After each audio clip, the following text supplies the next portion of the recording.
Hello students, welcome to MST study hub. ए video रे पिला माने एसएसपी पीजीटी ओडिया 2022 मसिया रे आसीतिबा प्रश्नपत्र गुडी को आलोचना करिबा। 1 रु 50 नंबर प्रश्न गुडी को आलोचना करिबा। पिला माने वीडियो टी आरंभ पूर्व गोटे छोटिया अनुरोध, वीडियो टी भलो लागिले लाइक करिवे, सांग साथी सहित शेयर करिवे और चैनल टी को सब्सक्राइब करदेवे। आसंतु आरंभ करिबा। क्वेश्चन एके प्रश्न एके उच्चारण स्थान दृष्टि क्यों वर्गर वर्ण गुड़ी को तालव्य वर्ण कहुए पिला माने ऑप्शन गुड़ी हूँ क वर्ग, च वर्ग, ट वर्ग, त वर्ग। क्यों वर्गर वर्ण गुड़ी को तालव्य वर्ण कहुए? ओडिया आमर पांचटी वर्ण अच्छी क च, पांचटी वर्ग अच्छी क छ ट त प। पांचटी वर्ग मध्यरु क्यों वर्गर वर्ण को तालव्य वर्ण कहुए? आंसर हेबो पिला माने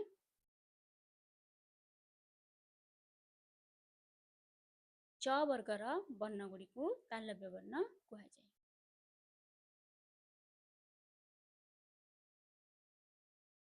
सेपरी क वर्गर वर्ण गुड़ी को कंठ्य वर्ण, ट वर्गर वर्ण गुड़ी को मूर्धन्य वर्ण, त वर्गर वर्ण गुड़ी को दंत्य वर्ण, प वर्गर वर्ण गुड़ी को ओष्ठवर्ण कहुए। प्रश्न 2 युक्त वर्ण ज्ञ क्यों क्यों वर्ण संयोग रे गठित होईची? ऑप्शन गुड़ी होईची न्य युक्त ज युक्त अ, ओ युक्त ग युक्त य, ज युक्त न्य युक्त अ, ग युक्त य युक्त अ। क्यों क्यों वर्णर संयोग रे ज्ञ रचित होईची पिला माने यार आंसर हबो ज युक्त न्य युक्त अ, ज युक्त न्य युक्त अ। प्रश्न 3 क्यों युक्त वर्णटी फलायुक्त नुहे पिला माने स्त, ड्ग, म्य, त। ऑप्शन गुड़ी मध्यरु क्यों युक्त वर्णटी फलायुक्त नुहे? यार आंसर हेबो पिला माने ड्ग। प्रश्न 4 केउटी देशज शब्द? ऑप्शन गुड़ी होची अरमा, तकिया, अकल, ताटिया। केउटी गोटे देशज शब्द? आमर मौलिक शब्द गुड़ी कौन कौन पिला माने तत्सम, तद्भव, देशज। एगुड़ी मध्यरु केउटी गोटे देशज शब्द प्रश्न पचारची? यार आंसर हेबो पिला माने अरमा होची गोटे देशज शब्द। अन्य शब्द गुड़ी विषय टिके आलोचना करिया पिला माने ताटिया गोटे होची पिला माने द्राविड़ शब्द, अकल होची आरबीय शब्द, आ तकिया होची पिला माने गोटे पारसिक शब्द, अरमा होची गोटे हमर देशज शब्द। प्रश्न 5 रिक्शा शब्दटी क्यों वैदेशिक भाषार शब्द अटे? ऑप्शन गुड़ी होची इंग्राजी, फरासी, पोर्तुगीज, जापानी। क्यों वैदेशिक भाषार शब्द होची रिक्शा? रिक्शा होची गोटे जापानी शब्द। प्रश्न 6 क्यों शब्दटी ज प्रत्यय द्वारा गठित होई नाही? ऑप्शन गुड़ी होची आरण्य, तारुण्य, कारुण्य, कार्पण्य। क्योंटी ज प्रत्यय द्वारा गठित होई नाही पिला पचारिची? एथिरे आरण्य शब्दटी ज प्रत्यय द्वारा गठित होई नाही, अ प्रत्यय द्वारा गठित होईची अरण्य युक्त अ आरण्य, अन्य गुड़ी करुण युक्त ज कारुण्य, सेपरि कृपण युक्त ज कार्पण्य, तरुण युक्त ज तारुण्य। किंतु आरण्य शब्दटी अरण युक्त अप्रत्यय, अरण्य युक्त अप्रत्यय रे गठित होईची। आंसर हेबो आरण्य। प्रश्न 7 दूरावस्था शब्दटीर संधि विच्छेद कले कौन हबो पिला माने? ऑप्शन गुड़ी होची दूर युक्त अवस्था, दू युक्त अवस्था, दुहु युक्त अवस्था, दूर युक्त अवस्था। यार आंसर हेबो पिला माने दुहु युक्त अवस्था, दूरावस्था। प्रश्न 8 कहिबार इच्छा एहाकु एक पदरे प्रकाश कले कौन हेबो? ऑप्शन गुड़ी विवक्षा, बुभुक्षा, विविक्षा, विवक्षा। केउटी हबो पिला माने? यार आंसर कहिबार इच्छा, विवक्षा। प्रश्न 9 से बयस रे मोठारु सान रेखांकित पदटी क्यों विभक्ति पिला माने? से बयस रे मोठारु सान रेखांकित पदटी ऑप्शन गुड़ी होची द्वितीया,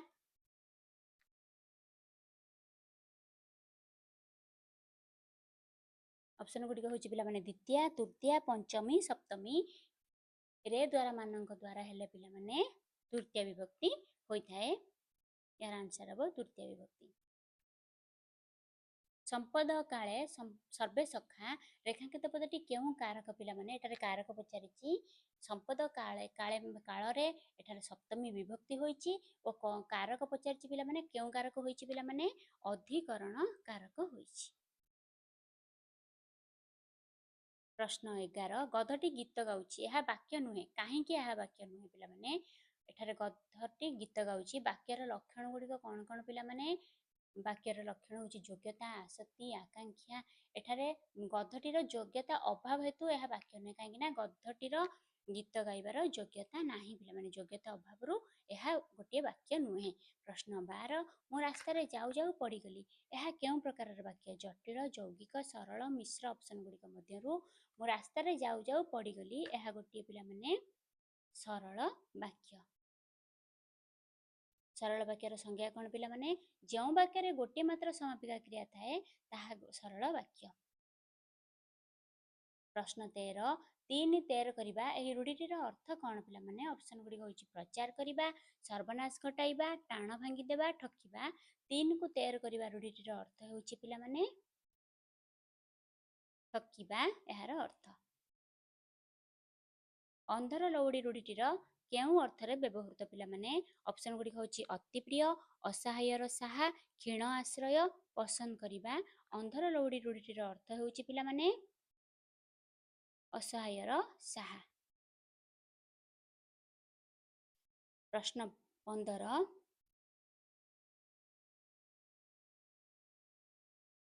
ବୈଦର ପ୍ରୀତି କେଉଁ ଗୁଣାଶ୍ରୟ ପିଲାମାନେ?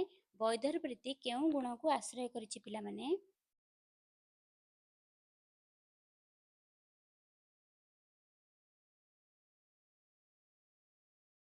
ବୈଦର ପ୍ରୀତି ଅପସନ୍ ଗୁଡ଼ିକ ହେଉଛି ଓଜଃ, ମାଧୁର୍ଯ୍ୟ, ପ୍ରସାଦ, ସମତା। କେଉଁ ଗୁଣକୁ ଆଶ୍ରୟ କରିଛି ପିଲାମାନେ? ଏହାର ଆନ୍ସର ହେବ ବୈଦର ପ୍ରୀତି ମାଧୁର୍ଯ୍ୟ ଗୁଣକୁ ଆଶ୍ରୟ କରିଛି। ବୈଦର ପ୍ରୀତି ଏହା ଏକ ଶ୍ରେଷ୍ଠ ରୀତି ଅଟେ। ଏହାର ବୈଶିଷ୍ଟ୍ୟ ହେଉଛି ଏହା ସମାସ ପଦରେ ଏଠାରେ ଅଭାବ ଦେଖାଯାଏ। ଲଳିତ ପଦ ବିନ୍ୟାସ ଥାଏ ପିଲାମାନେ।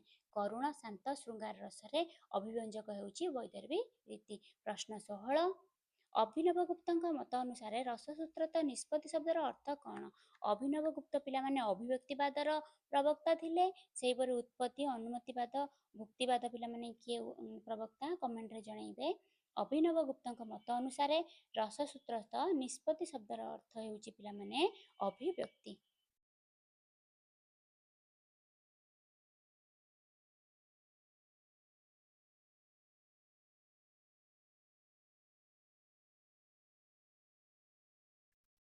ପ୍ରଶ୍ନ 17, କେଉଁଟି ରୋମାଣ୍ଟିକ ବାଦର ଲକ୍ଷଣ ପିଲାମାନେ? ବ୍ୟକ୍ତିକେନ୍ଦ୍ରିକତା, ନୈର୍ବ୍ୟକ୍ତିକତା, ଆଦର୍ଶବାଦିତା, ଯୌକ୍ତିକତା। ଅପସନ୍ ଗୁଡ଼ିକ ହେଉଛି କେଉଁଟି ରୋମାଣ୍ଟିକ ବାଦର ଲକ୍ଷଣ ପିଲାମାନେ? ବ୍ୟକ୍ତିକେନ୍ଦ୍ରିକତା ହେଉଛି ରୋମାଣ୍ଟିକ ବାଦର ଲକ୍ଷଣ ପିଲାମାନେ। ରୋମାଣ୍ଟିକ ଶବ୍ଦ ପ୍ରଥମେ କିଏ ବ୍ୟବହାର କରିଥିଲେ? ପ୍ରଥମେ ଏହି ଶବ୍ଦଟିକୁ ଫ୍ରେଡରିକ୍ ସ୍ଲେଗଲ ବ୍ୟବହାର କରିଥିଲେ। ଏହା ପ୍ରଥମେ ଇଂଲଣ୍ଡରେ ପରିଚିତ ହୋଇଥିଲା। ସେହିପରି ପିଲାମାନେ ଓଡ଼ିଆ ସାହିତ୍ୟର କିଏ ଥିଲେ ରୋମାଣ୍ଟିସିଜିମର ଅଗ୍ରଦୂତ ପିଲାମାନେ? ଓଡ଼ିଆ ସାହିତ୍ୟର ରୋମାଣ୍ଟିସିଜିମର ଅଗ୍ରଦୂତ ଥିଲେ ପିଲାମାନେ କବିବର ରାଧାନାଥ ରାୟ। ଉତ୍ପ୍ରେକ୍ଷାବାଚକ ଶବ୍ଦଟିକୁ ଚିହ୍ନ ପିଲାମାନେ? ସରି, ଯେହ୍ନେ, ଯଥା, ସିନା। ଏଗୁଡ଼ିକ ମଧ୍ୟରୁ ଉତ୍ପ୍ରେକ୍ଷାବାଚକ ଶବ୍ଦଟି ହେଉଛି ପିଲାମାନେ ସିନା ହେଉଛି ଗୋଟିଏ ଉତ୍ପ୍ରେକ୍ଷାବାଚକ ଶବ୍ଦ। ପ୍ରଶ୍ନ 19, ବିଧୁ ନୁହେଁ ସଦା ଶୀତଳଦାୟୀ, ଜ୍ୱର ନୁହେଁ ତାପ କମ୍ପ ବଢ଼ାଇ, ବୈଦ୍ୟ ନୁହଁ ବ୍ୟାଧି ବିନାଶଇ, ପିତ୍ତ ନୁହଁ ତ ବାଇ କରଇ, ନୁହଁ ମାଦ କହେ, ବିହଳ କରେ ଜୀବ ଥିବା ଯାକେ। ଏଥିରେ କେଉଁ ଅଳଙ୍କାର ପ୍ରଯୁକ୍ତ? ଏଠାରେ ଅଳଙ୍କାର ପଚାରିଛି ପିଲାମାନେ। ଅପସନ୍ ଗୁଡ଼ିକ ହେଉଛି ଯମକ, ବିଭାବନା, ଉପମା, ଶ୍ଳେଷ। କେଉଁ ଅଳଙ୍କାର ପ୍ରଯୁକ୍ତ ପିଲାମାନେ? ଏଠାରେ ପିଲାମାନେ ଆନ୍ସର ହେବ ଏଠାରେ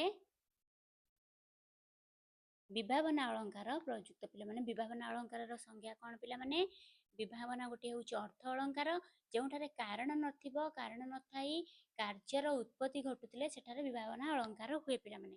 ଏଠାରେ କାରଣ ନାହିଁ କିନ୍ତୁ କାର୍ଯ୍ୟର ଉତ୍ପତ୍ତି ଘଟିଛି, ଯେମିତିକି ଜ୍ୱର ହୋଇନାହିଁ କିନ୍ତୁ ତାପ କମ୍ପ ବଢ଼ଉଛି ଶରୀରରେ। ବୈଦ୍ୟ ନୁହଁ ବ୍ୟାଧି ବିନାଶଇ, ବୈଦ୍ୟ ନୁହେଁ ସେ କିନ୍ତୁ ବ୍ୟାଧି ବା ରୋଗର ବିନାଶ କରୁଛି। କାରଣ ନାହିଁ କିନ୍ତୁ କାର୍ଯ୍ୟର ଉତ୍ପତ୍ତି ଘଟିଛି, ତେଣୁକରି ଏହା ହେଉଛି ବିଭାବନା ଅଳଙ୍କାର। ପ୍ରଶ୍ନ 20, ଯେଉଁଠାରେ ଗୋଟିଏ ଶବ୍ଦ ଦୁଇ ବା ତହିଁରୁ ଅଧିକ ଭିନ୍ନ ଭିନ୍ନ ଅର୍ଥ ପ୍ରକାଶ କରେ ସେଠାରେ କେଉଁ ଅଳଙ୍କାର ହୁଏ ପିଲାମାନେ? ଅପସନ୍ ଗୁଡ଼ିକ ହେଉଛି ଉପମା, ଯମକ, ଶ୍ଳେଷ, ବିଭାବନା। କେଉଁ ଅଳଙ୍କାର ହୁଏ ପିଲାମାନେ? ଶ୍ଳେଷ ଅଳଙ୍କାର ହୋଇଥାଏ।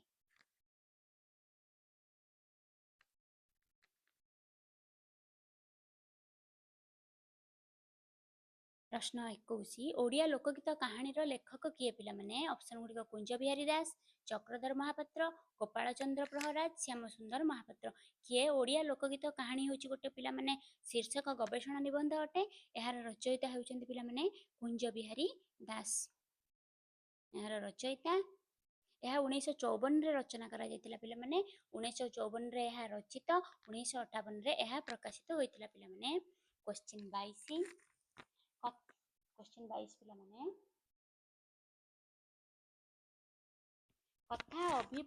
କଥାଭିପ୍ରାୟ ବା ଗଳ୍ପାଣୁର ଇଂରାଜୀ ପ୍ରତିଶବ୍ଦ କ'ଣ ପିଲାମାନେ? ଅପସନ୍ ଗୁଡ଼ିକ ହେଉଛି ଟାଇପ୍, ମୋଟିଭ୍, ଷ୍ଟାଇଲ୍, ଫର୍ମୁଲା। କେଉଁଟି ଇଂରାଜୀ ପ୍ରତିଶବ୍ଦ? କଥା ଅଭିପ୍ରାୟ ବା ଗଳ୍ପାଣୁର ଇଂରାଜୀ ପ୍ରତିଶବ୍ଦ ହେଉଛି ପିଲାମାନେ ମୋଟିଭ୍। ପ୍ରଶ୍ନ 23, ସାଧକ କିପରି ପରମ ନିର୍ବାଣ ପାଇପାରିବ ବୋଲି ଶବରୀପାଦ କହିଛନ୍ତି? ଏହା ଚର୍ଯ୍ୟା ସାହିତ୍ୟରୁ ଆସିଅଛି। ଅପସନ୍ ଗୁଡ଼ିକ ହେଉଛି ବୁଦ୍ଧଙ୍କୁ ଧ୍ୟାନ କରି, ସମ୍ଭୋଗ ଚକ୍ରରେ ସାଧନା ସଙ୍ଗିନୀ ସହିତ ସହବାସ କରି, ଗୁରୁବାକ୍ୟ ରୂପକ ଧନୁରେ ନିଜର ମନକୁ ରୂପକ ସ୍ୱରକୁ ସଂଯୋଗ କରି, ସ୍ତୂପର ପୂଜା କରି କିପରି ସାଧକ ପରମ ନିର୍ବାଣ ବା ମୋକ୍ଷ ପ୍ରାପ୍ତ କରିପାରିବ ପିଲାମାନେ? ଏହାର ଆନ୍ସର ହେବ ଗୁରୁବାକ୍ୟ ରୂପକ ଧନୁରେ ନିଜ ମନ ରୂପକ ସ୍ୱରକୁ ସଂଯୋଗ କରି ସାଧକ ପରମ ନିର୍ବାଣ ବା ମୋକ୍ଷ ପ୍ରାପ୍ତି କରିପାରିବ।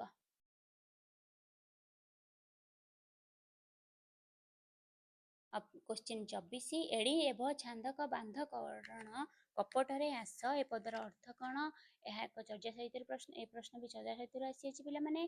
ଏହାର ଅପସନ୍ ଗୁଡ଼ିକ ହେଉଛି ସମସ୍ତ ବନ୍ଧନ ଦୂର କରିବା, ସାଧନା ପରିହାର କରିବା, ମନ୍ତ୍ର ସାଧନା ନ କରିବା, ନାନାଦି ମୁଦ୍ରା ଆସନ ବନ୍ଧ ଆଦିକୁ ତ୍ୟାଗ କରିବା ପିଲାମାନେ। ଏହାର କ୍ୱେଶ୍ଚିନ୍ର ଆନ୍ସର ହେବ ନାନାଦି ମୁଦ୍ରା ଆସନ ବନ୍ଧ ଆଦିକୁ ତ୍ୟାଗ କରିବା।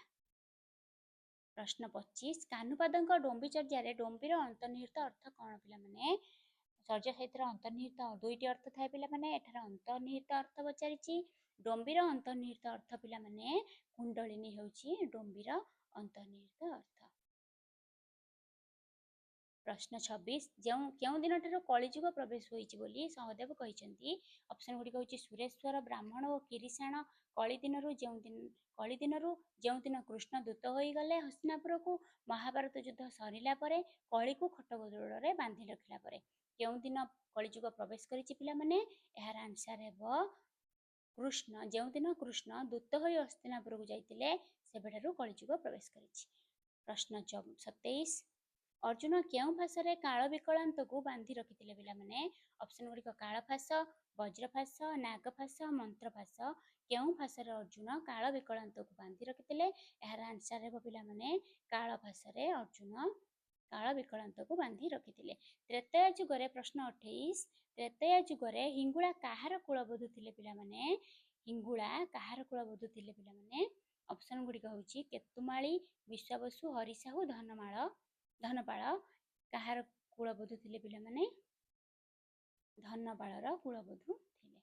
ପ୍ରଶ୍ନ 29, ପିତାଙ୍କୁ ମାରି ପୁତ୍ରକୁ ଆସୁ ଆସୁ ଏଠାରେ କବି କେଉଁ ଅବତାର ବିଷୟରେ ସୂଚନା ଦେଇଛନ୍ତି? ପିତାକୁ ମାରିଥିଲେ ଓ ପୁତ୍ରକୁ ଆଶ୍ୱାସନା ଦେଇଥିଲେ ପିଲାମାନେ। ପ୍ରଭୁ ନାରାୟଣଙ୍କର ନୃସିଂହ ଅବତାର କଥା କୁହାଯାଇଛି ପିଲାମାନେ। ନୃସିଂହ ଅବତାରରେ ହିରଣ୍ୟକଶ୍ୟପକୁ ମାରି ପ୍ରହ୍ଲାଦକୁ ପ୍ରଭୁ ଆଶ୍ୱାସନା ଦେଇଥିଲେ। ପ୍ରଶ୍ନ 30, ଶବର ମାରିଥିବା ଶବର ଦେବରୂପ କିଏ? ଅପସନ୍ ଗୁଡ଼ିକ ହେଉଛି ଜଗନ୍ନାଥ, ନୀଳମାଧବ, ଶ୍ରୀରାମ, ସତ୍ୟନାରାୟଣ। ଶବର ମାରିଥିବା ଶବର ଦେବରୂପ ହେଉଛି ପିଲାମାନେ ଜଗନ୍ନାଥ। ପ୍ରଶ୍ନ 31, ଅନେକ ଜନ୍ମ ତପସ୍ୟା କରି ଗୋପୀମାନେ କ'ଣ କାମନା କରିଥିଲେ? ଅପସନ୍ ଗୁଡ଼ିକ ହେଉଛି ମୋକ୍ଷପଦ ଲାଭ କରିବା, କୃଷ୍ଣଙ୍କୁ ସ୍ୱାମୀ ରୂପରେ ଲାଭ କରିବା, ବୈକୁଣ୍ଠ ପ୍ରାପ୍ତି, ସମସ୍ତ ଇନ୍ଦ୍ରିୟମାନଙ୍କ ଉପରେ ବିଜୟ। ଅନେକ ଜନ୍ମ ତପସ୍ୟା କରି ଗୋପୀମାନେ କୃଷ୍ଣଙ୍କୁ ସ୍ୱାମୀ ରୂପରେ ପାଇବା ପାଇଁ କାମନା କରିଥିଲେ। ପ୍ରଶ୍ନ 32, କୃଷ୍ଣ କେଉଁ ଗୋପୀଙ୍କୁ ସାଙ୍ଗରେ ନେଇ ଅନ୍ତର୍ଦ୍ଧାନ ହୋଇଯାଇଥିଲେ? କୃଷ୍ଣ, ଅପସନ୍ ଗୁଡ଼ିକ ହେଉଛି ରାଧା, ଲଳିତା, ବିଶାଖା, ବୃନ୍ଦାବତୀ। କୃଷ୍ଣ ବୃନ୍ଦାବତୀ ଗୋପୀକୁ ସାଙ୍ଗରେ ନେଇ ଅନ୍ତର୍ଦ୍ଧାନ ହୋଇଯାଇଥିଲେ। ପ୍ରଶ୍ନ 33, ଗୋପୀମାନଙ୍କ ପାଦର ଝୁଣ୍ଟିଆ କାହିଁକି ଝଡ଼ି ପଡ଼ୁଥିଲା ପିଲାମାନେ? ଗୋପୀମାନଙ୍କ ପାଦର ଝୁଣ୍ଟିଆ କାହିଁକି ଝଡ଼ି ପଡ଼ୁଥିଲା? ଅପସନ୍ ଗୁଡ଼ିକ ହେଉଛି କୃଷ୍ଣଙ୍କ ବିରହରେ, କାମବାଧାରୁ, ପଥରରେ କଣ୍ଟା ଲାଗି, ପଥରରେ ଝୁଣ୍ଟି ପଡ଼ିବାରୁ। କାହିଁକି ଝରି ପଡ଼ୁଥିଲା ପିଲାମାନେ? କାମବାଧାରୁ ଗୋପୀମାନଙ୍କ ପାଦର ଝୁଣ୍ଟିଆ ଝରି ପଡ଼ୁଥିଲା। ପ୍ରଶ୍ନ 34, ଟେରା ଭିତରେ ଥିବା ଅପୂର୍ବ ନାରୀଟି କିଏ ପିଲାମାନେ? ଟେରା ଭିତରେ ଥିବା ଅପୂର୍ବ ନାରୀଟି ହେଉଛି, ଅପସନ୍ ଗୁଡ଼ିକ ହେଉଛି ସୁନ୍ଦରୀ ସ୍ତ୍ରୀ, ଧନ ସମ୍ପତ୍ତି, ଆତ୍ମା ପୁରୁଷ, କବି ପ୍ରେମିକା। ଏହାର ଆନ୍ସର ହେବ ପିଲାମାନେ ଆତ୍ମା ପୁରୁଷ। ଟେରା ଭିତରେ ଥିବା ଅପୂର୍ବ ନାରୀଟି ହେଉଛି ଆତ୍ମା ପୁରୁଷ। प्रश्न 35 कवि दीनकृष्ण काहाको घटकुमर बोली कहिसेंती गजपति महाराज को जगन्नाथ को आपणार घोर संकट को व्याधिग्रस्त देह को पिला माने ऑप्शन गुड़िक केउंटी आंसर हेबो यार कवि दीनकृष्ण काहाको घटकुमर बोली कहिसेंती कवि दीनकृष्ण आपणार घोर संकट को घटकुमर बोली कहिसेंती। प्रश्न 36 दौड़िले बांधिली पुत्र को अर्थ कहली रही पदांश दौड़ी क्यों अर्थ प्रयोग करा जायछि पिला माने ऑप्शन गुडी होछि माया संसार दयामणि परम शून्य स्थान माया एठारे आंसर हेबो माया संसार दौड़ी अर्थ होछि माया संसार। प्रश्न 37 बेले दृश्य बेले हुई अदृश्य घटी जाए चौदिग एथिरे केउ मास संपर्क रे वर्णना कराइछि ओडिया रे 12टी मास पिला माने केउ मास संपर्क रे वर्णना करा जायछि एठारे आषाढ़ मास संपर्क रे वर्णना करा जायछि पिला माने आषाढ़ मास रे कलाहांडिया मेघ घटी जाई चारिपट अंधकार दिसे अंधकार दिसे एवं मेघ छाड़ी गला परे पुणी आलोकित होइथाय तेणु कहा जायछि बेले दृश्य बेले हुई अदृश्य घटी जाए चौदिग। प्रश्न 38 क्षंदणी बंधणी भुजदंडरे केशव कोइलर हे पद्यांशटीर अर्थ केउ अर्थरे व्यवहृत कराइछि पिला माने ऑप्शन गुडिक दुई हाथ छंदी दुई हाथ टेकी दुई हाथ पाती क्षमा मागी पिला माने आंसर हबो यार दुई हाथ छंदी। प्रश्न 39 कामानंद जोगी केउ विद्याबल रे विचित्र जोगी बेसरे सजाई होई लोकमानंको शून्य रु विभिन्न पदार्थ देउथिला ऑप्शन गुडिक होछि कल्प चिंतामणि विद्या मोहन विद्या जलंधर विद्या शाकंभरी विद्या पिला माने यार आंसर हेबो कल्प चिंतामणि विद्या। प्रश्न 40 पिला माने पूर्वे मते देवता माने कहि नांती कि वासुदेव उक्त पिला माननको पलटाई न पारिबो बोली यह किए कहिछि पिला माने ऑप्शन गुडी कहिछि कामानंद जोगी सुतक हारिणी अवधूत ज्ञानानंद अनिल खेचर एई प्रश्नटी पिला माने रुद्रसुधा निधि रु आसी अछि यह किए कहिछि पिला माने यहाकू सुतक हारिणी कहिछि सुतक हारिणी होछि गोटे जोगिनी जे कि राजकुमार को हत्या उद्यम रे आसीथिला जे कि तार उद्देश्य रे विफल होइछि। प्रश्न 41 कुशकेतु शुणी एक कथा कुशकेतुर अर्थ कौन ब्रह्मा विष्णु महेश्वर जगन्नाथ कृष्णकेतुर ऑप्शन गुड़िक हूँ पिला माने चारोटी केउंटी यार ठीक उत्तर हेबो कुशकेतुर अर्थ हूँ पिला माने ब्रह्मा हूँ कुशकेतुर अर्थ। प्रश्न 42 कहा प्राय दीर्घिका कूल को रखी एका रहिले ऑप्शन गुडी होची कूलटा कूलपालिका कांता कामिनी कहा प्राय दीर्घिका कूल को रखी एका रहिले पिला माने आंसर हेबो 42 नंबर प्रश्नर कूलपालिका।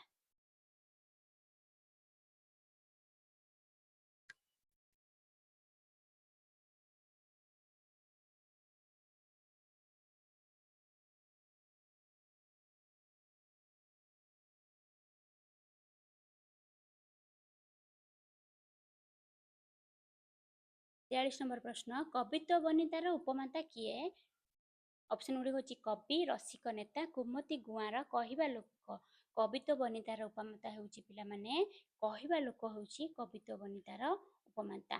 प्रश्न 44 कामदश दशा भोगुवा गोपांगना मानक गुण कीर्तक केउ संख्यक अवस्था प्रथम संख्यक अवस्था द्वितीय संख्यक अवस्था तृतीय संख्यक अवस्था चतुर्थ संख्यक अवस्था केउ अवस्था पिला माने प्रश्न 44 यार उत्तर हेबो चतुर्थ संख्यक अवस्था। प्रश्न 45 कंभुकटकर राजांक नाम कौन पिला माने ऑप्शन गुडी होची त्रिलोचन जगन्नाथ वृषासन इंद्रद्युम्न कंभुकटकर राजा पिला माने किए कंभुकटकर राजा होचंती जगन्नाथ। प्रश्न 46 काहांक उद्यानर नाम चैत्र रथ काहांक उद्यानर नाम चैत्र रथ पिला माने ऑप्शन गुडी होची उमाधव माधव धनेश्वर इंद्र काहांक उद्यानर नाम चैत्र रथ धनेश्वर उद्यानर नाम चैत्र रथ किए जगतरे तारक मंत्रर प्रवर्तक प्रश्न 47 ऑप्शन गुडी होची वक्रतुंड काशीश्वर शारदा अन्नपूर्णा तारक मंत्रर प्रवर्तक होची पिला माने काशीश्वर आंसर हबो यार। प्रश्न 48 ଘେନ ନୈଷଦ୍ୟ ପରାଏ ଉପଇନ୍ଦ୍ର କହେ ବୁଧ ପ୍ରମୋଦ କରାଏ। କୋଟି ବ୍ରହ୍ମାଣ୍ଡ ସୁନ୍ଦରୀ କାବ୍ୟର କେଉଁ ଛାନ୍ଦରେ ଏହା ବର୍ଣ୍ଣିତ? କୋଟି ବ୍ରହ୍ମାଣ୍ଡ ସୁନ୍ଦରୀ କାବ୍ୟର କବି ହେଉଛନ୍ତି କବି ସମ୍ରାଟ ଉପେନ୍ଦ୍ର ଭଞ୍ଜ। ଏହାର 35ଟି ଛାନ୍ଦରେ ରଚିତ। ଏହାର କେଉଁ ଛାନ୍ଦରେ ବର୍ଣ୍ଣନା କରାଯାଇଛି? ଏହି ଯେଉଁ ଉକ୍ତିଟି ଘେନ ନୈଷଦ୍ୟ ପରାଏ ଉପଇନ୍ଦ୍ର କହେ ବୁଧ ପ୍ରମୋଦ କରାଏ, ଏହା ଏକାଦଶ ଛାନ୍ଦରେ ବର୍ଣ୍ଣନା କରାଯାଇଛି। ପ୍ରଶ୍ନ 49, ବିଦଗ୍ଧ ଚିନ୍ତାମଣି କାବ୍ୟ କାହାଠାରୁ ବିମଳ ବୋଲି କବି ବର୍ଣ୍ଣନା କରିଛନ୍ତି? ଅପସନ୍ ଗୁଡ଼ିକ ହେଉଛି ଚନ୍ଦ୍ର, ସୂର୍ଯ୍ୟ, ଗଙ୍ଗା, ସିନ୍ଧୁ। କାହାଠାରୁ ନିର୍ମଳ ପିଲାମାନେ? କାହାଠାରୁ ବିମଳ ପିଲାମାନେ? ବିଦଗ୍ଧ ଚିନ୍ତାମଣି। ଏହାର ଆନ୍ସର ହେବ ପିଲାମାନେ ସୂର୍ଯ୍ୟଠାରୁ ବିମଳ। ପ୍ରଶ୍ନ 50, ରାଧିକା ନାମ ବିଦଗ୍ଧ ଚିନ୍ତାମଣିରେ କିଏ ଦେଇଥିଲେ ପିଲାମାନେ? ରାଧିକା ନାମ ବିଦଗ୍ଧ ଚିନ୍ତାମଣିରେ ଅପସନ୍ ଗୁଡ଼ିକ ହେଉଛି ଦୁର୍ବାସା, ବୃଷଭାନୁ, କୀର୍ତ୍ତିଦା, ପୂର୍ଣ୍ଣମାସୀ। କିଏ ଦେଇଥିଲେ ପିଲାମାନେ? ଦୁର୍ବାସା ଋଷି ରାଧିକା ନାମ ଦେଇଥିଲେ ପିଲାମାନେ। ଏଇଟି ଥିଲା ଶେଷ ପ୍ରଶ୍ନ। ବାକି ପ୍ରଶ୍ନ ଗୁଡ଼ିକୁ ଅନ୍ୟ ଏକ ଭିଡ଼ିଓରେ ଆଲୋଚନା କରିବା ପିଲାମାନେ। ପରବର୍ତ୍ତୀ ପ୍ରଶ୍ନ ଗୁଡ଼ିକୁ ଭିଡ଼ିଓଟିକୁ ଏଇଠି ରଖୁଛି। ଭଲ ଲାଗିଲେ ଲାଇକ୍ କରିବେ, ସାଙ୍ଗସାଥୀଙ୍କ ସହିତ ସେୟାର କରିବେ ଓ ଚ୍ୟାନେଲଟିକୁ ସବସ୍କ୍ରାଇବ୍ କରିବେ। ଧନ୍ୟବାଦ।